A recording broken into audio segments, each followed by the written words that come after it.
So today we're going to have a look at what is actually inside a sand filter. We're going to take the top collar off here, take all the barrel unions off. This one's already off. Lift the valve out and have a look and see what's actually inside a sand filter. So to start with, we just need to get this clamp off, which is going to be a bit tight.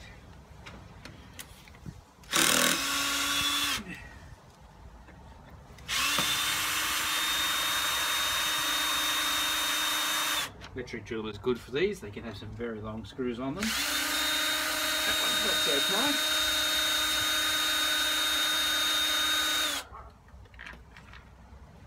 Now, be very careful. There's a little nut that's sitting in the plastic, but you don't want it to drop out, because if it drops down there in the dirt and muck, they can be very, very hard to find. Yes, I'm speaking from experience. Okay, they're both out.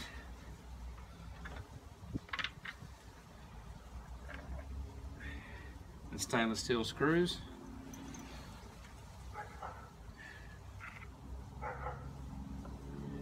So there we go. There are the stainless steel screws setting in. See, that one's popped out a little bit. They can fall out of there. They do hold in place, which is excellent for having them not spin. So that just pulls off.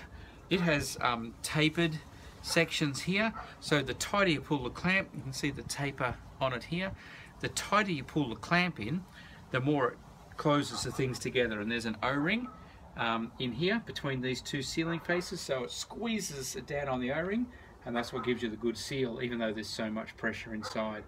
This one, when you see the spun woven thing, that's a fiberglass tank. Spun woven fiberglass is very, very strong. These tanks last longer than the poly, just the standard plastic ones. Alright, next job, I've got that off. This is a bit tight, so next job we're going to get a tool and undo that. Now with all of these, pulling them apart, you've got to work out clockwise. When there's something spinning, I know that the threads here is going to spin off that way, so the clock face, you've got to envisage it that way. So it would be 1, 2 to come around. That one would be clockwise. I want to undo it, so this has to go down. Need to undo it in that direction like that. Then once we start it with that initial seal,